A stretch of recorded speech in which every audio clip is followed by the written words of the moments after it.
Once upon a time, there lived a wise old owl in a tree in the middle of a dark and mysterious forest. His name was Professor Woot, and he spent his days watching the creatures of the forest and writing down all of his observations in a big leather-bound book. The animals of the forest, who had never seen a creature like Professor Woot before, were both curious and frightened of him.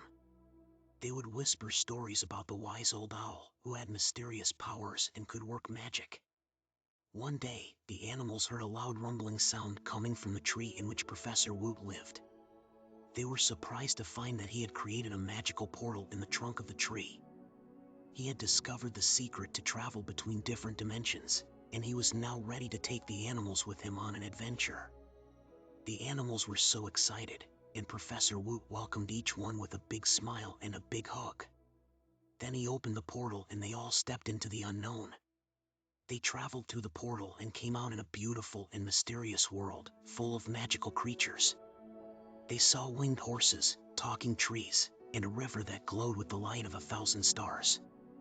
They explored the world, learning all sorts of new things and meeting wonderful creatures. Eventually they came to a castle in the middle of a lake, and Professor Woot told them it was time to go home. They all said goodbye to the magical creatures and promised to come back one day. Then, Professor Woot waved his wand and the portal opened again and they all stepped back into the forest. The animals were sad to leave the magical world, but happy to be back in their own home. Professor Woot promised them that he would stay with them and teach them all of the secrets he had learned in his journey.